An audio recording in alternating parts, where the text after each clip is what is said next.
So hello everyone and a very good evening to all of you. Welcome back once again to the session of Indian Polity.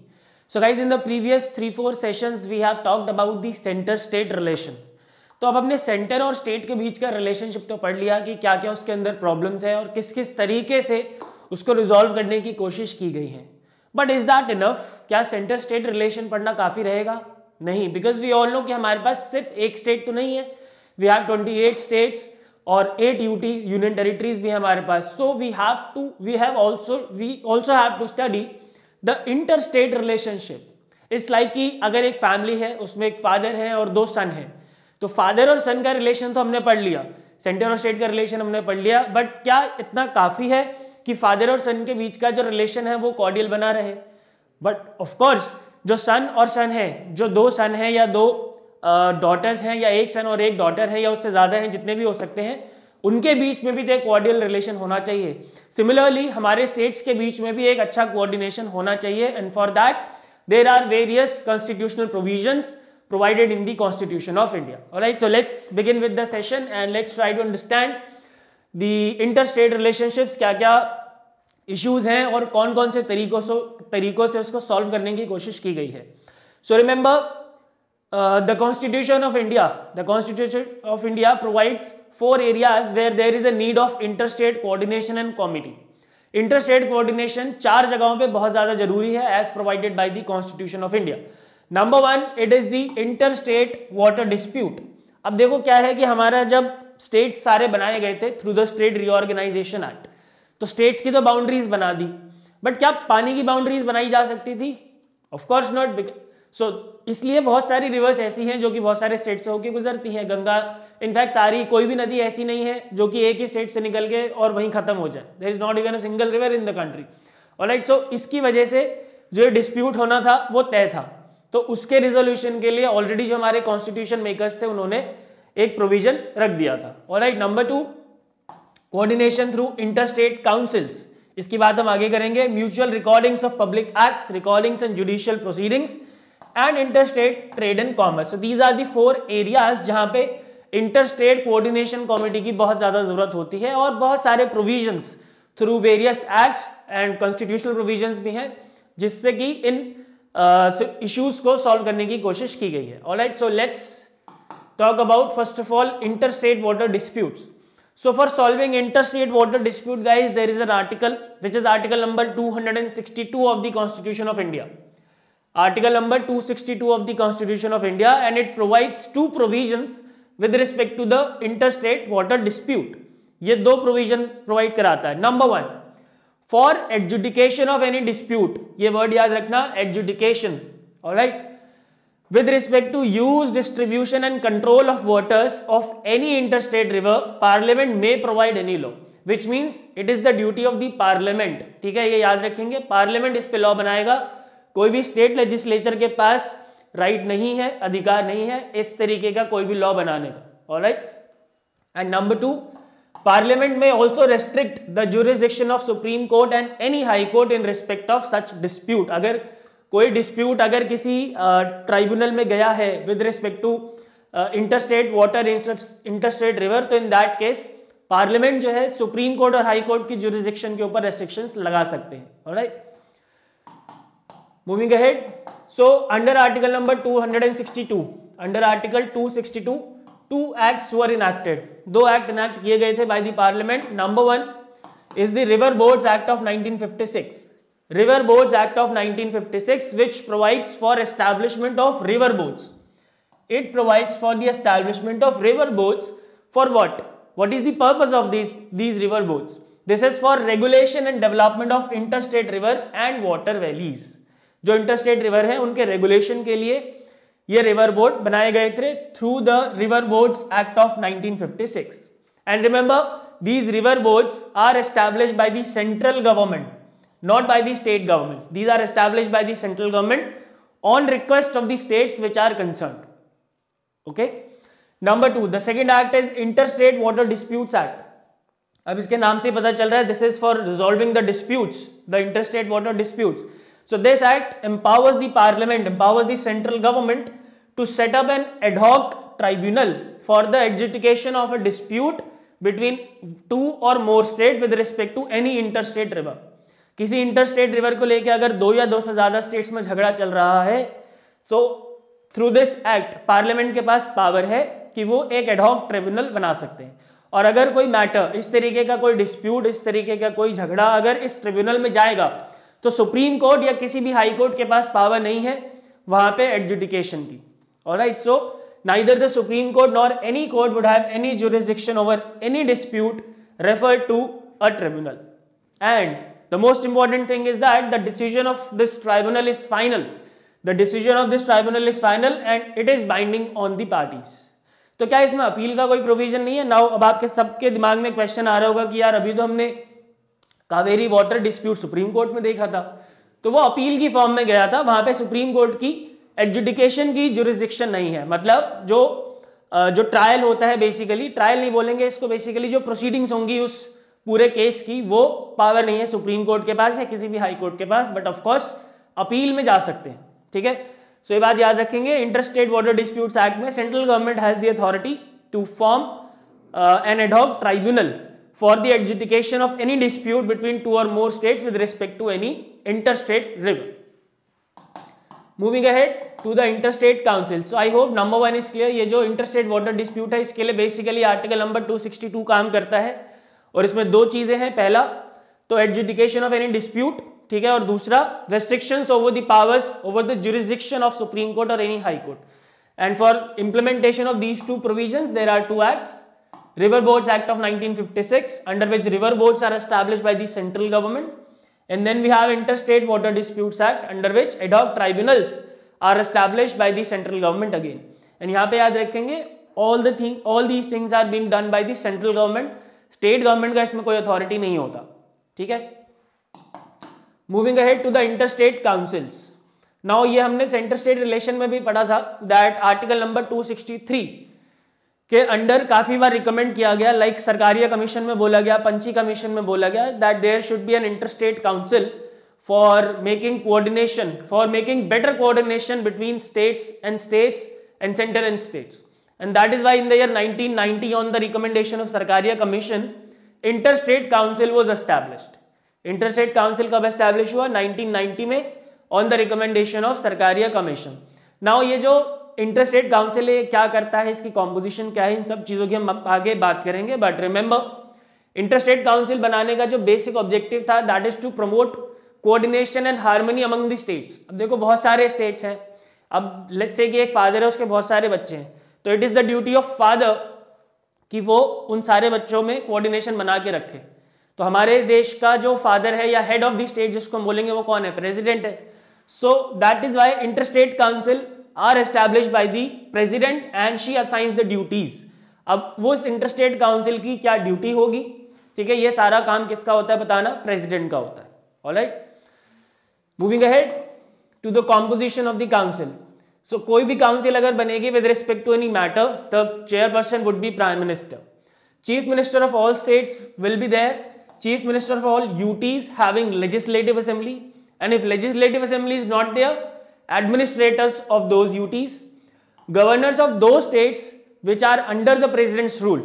ठीक है, like Jammu Kashmir में president rule था, तो अगर कोई interstate council बनाई जाएगी तो in that case governor of that state जहां पे प्रेसिडेंट रूल लगा हुआ है वो आएंगे, बिकॉज वहां पे चीफ मिनिस्टर तो होंगे नहीं। 6 cabinet ministers to be nominated by prime minister and 4 ministers of cabinet rank as permanent invitees. So this is the composition of any interstate council जो भी constitute की जाती है by the president of India। और याद रखेंगे interstate councils are not established by the parliament, are not constituted by the parliament. These are established, these are constituted by the president of India, and it is the duty of the president to assign the duties and responsibilities to these interstate councils. Okay. Moving ahead to the standing committee of the council. So there is a standing committee of the council which consults the matters for consideration of the council, and it was set up in the year 1996. Interstate council सबसे पहली 1990 में बनाई गई थी, and ये जो standing committee है of the council, it was established in the year 1996, which consists of 3 types of member। ठीक है, पहले तो चेयरमैन ही है, and the chairman is the union home minister who is currently the मोटा भाई Amit Shah.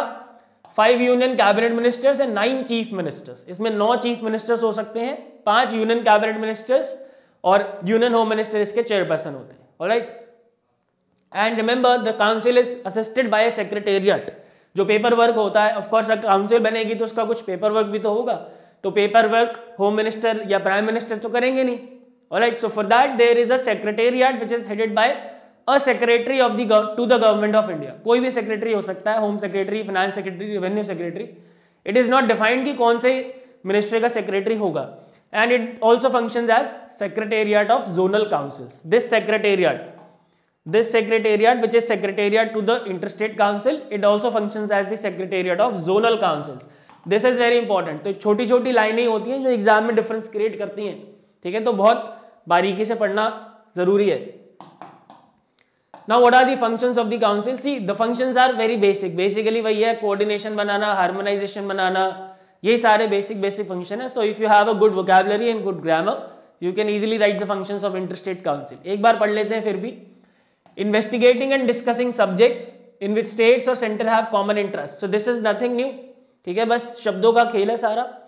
And number 2, making recommendations for better coordination between states and between center and state। So जैसा मैंने बताया सेम चीजें ही है, making the better coordination, making the better harmony, ठीक है, ये सारी चीजें हैं the functions of the council. And remember the council meets at least thrice in a year. एक साल में कम से कम 3 बार वो मिल सकता है, बट अगेन ये कोई कंपल्शन नहीं है। The provision is there that the council should meet at least thrice a year, but ऐसा जनरली होता नहीं है, ठीक है। Moving ahead to the public acts, records and judicial proceedings under article number 261 की हम इसमें बात करेंगे। बेसिकली देखो ये जो आर्टिकल है 261, इन my opinion it is the most underrated article. ये बहुत ज्यादा अंडररेटेड आर्टिकल है, जो कि बहुत ज्यादा आई बिलीव कई लोग तो इसको स्किप भी कर देते हैं, पढ़ते भी नहीं है कि ये तो बेकार है, but in my opinion it is one of the most important articles of the constitution of India. कैसे? देखो ये आर्टिकल हमें full faith and credibility provide कराता है to all the public acts, to all the public records and to all the judicial proceedings. Now इस बात का क्या मतलब हुआ, देखो मैं बताता हूं। यहाँ पे दिल्ली में बैठे बैठे, ठीक है, मैं यहाँ दिल्ली में हूँ, दिल्ली में मैंने किसी पब्लिक एक्ट को इशू किया, या कोई मेरे पास पब्लिक रिकॉर्ड है, ठीक है, लेट्स से कि मेरे पास आधार कार्ड है, ठीक है, आधार कार्ड मेरे पास दिल्ली में इशू हुआ, ठीक है, वो एक पब्लिक रिकॉर्ड है।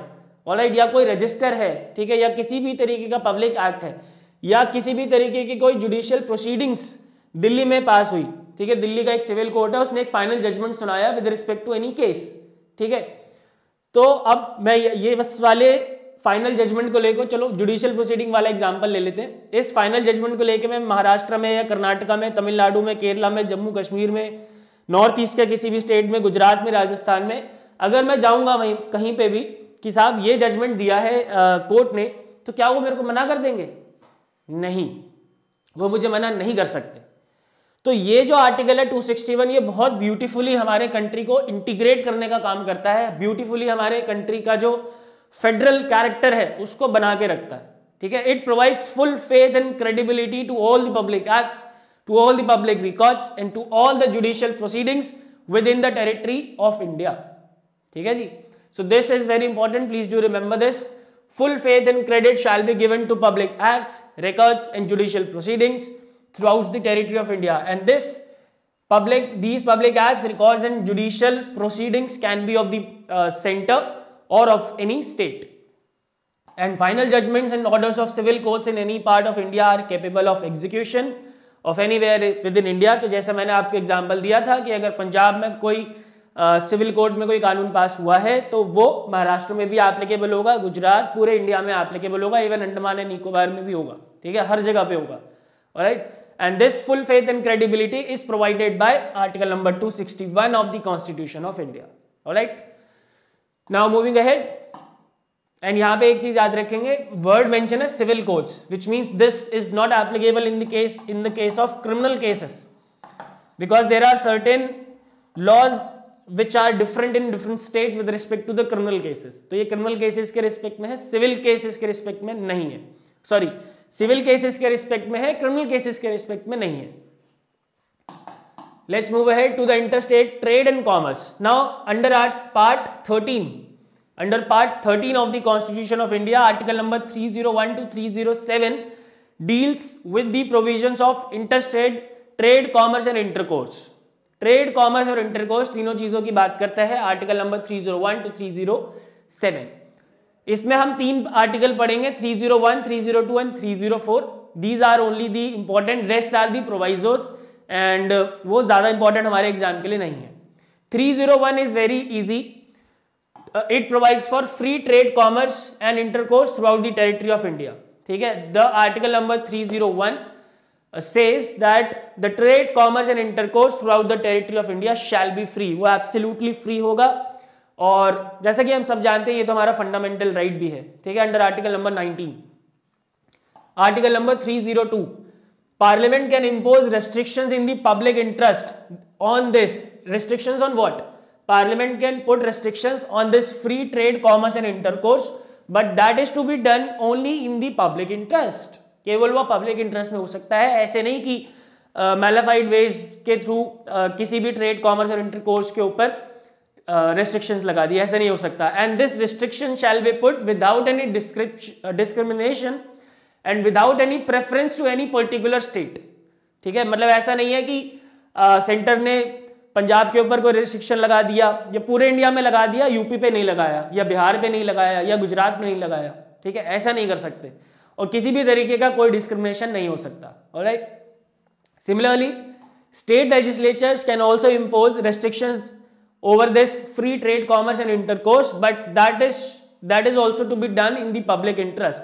But in the case of article number 304, in the case of article number 304, the bill which is putting such restrictions over the free trade and commerce, उसको हम बिना प्रेसिडेंट के परमिशन के इंट्रोड्यूस नहीं कर सकते. That bill has to be introduced with the prior permission of the president. ठीक है. बट ऑफ कोर्स पार्लियामेंट के केस में ऐसा नहीं है. सो आर्टिकल 301, 302 और 304 याद रखेंगे. 301 is for the free trade, commerce and intercourse throughout the territory of India. 302 provides that the parliament can put restrictions over these free trade and commerce but without any discrimination.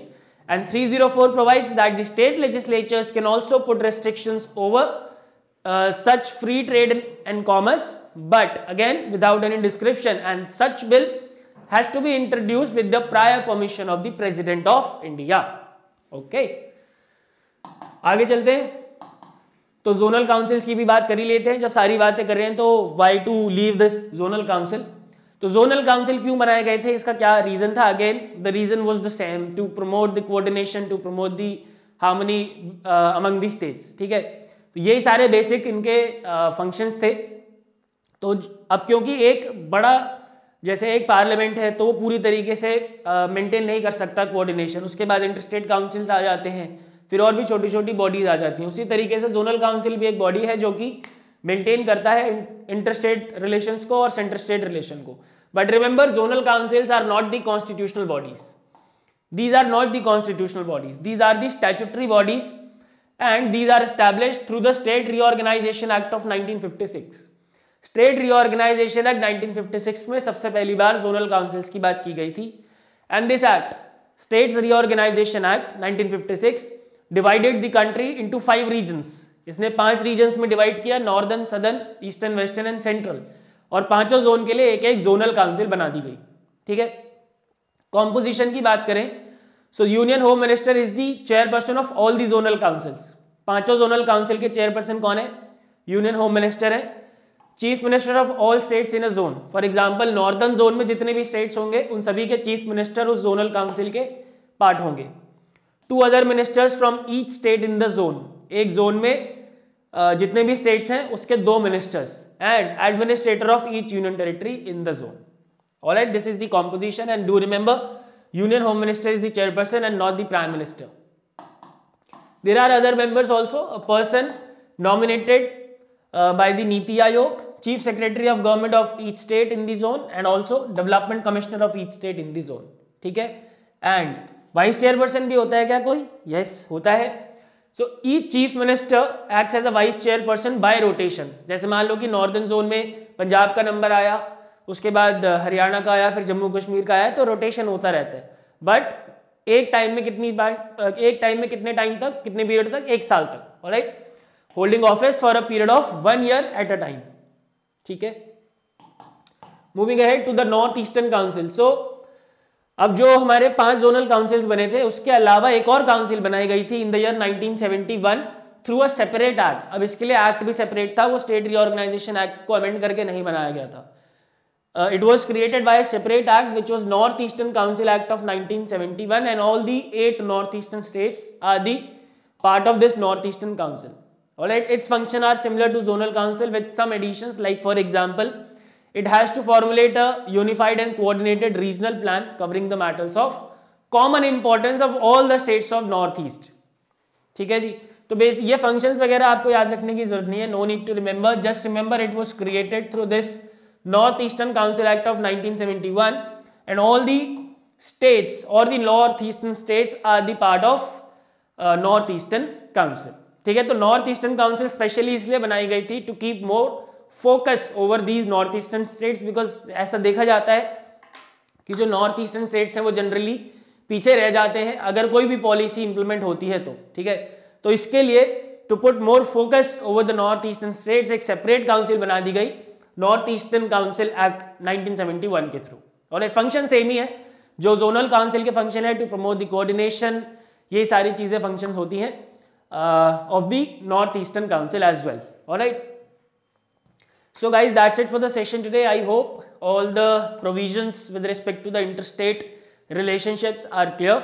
In the next session we will talk about the supreme court. ठीक है, अब हम बात करेंगे हमारे judicial system की, तो supreme court, फिर हाई कोर्ट, और फिर उसके बाद अगर लोअर कोर्ट में कुछ इंपॉर्टेंट होगा तो I will discuss that. Alright, so thank you so much for watching, good bye, take care and god bless.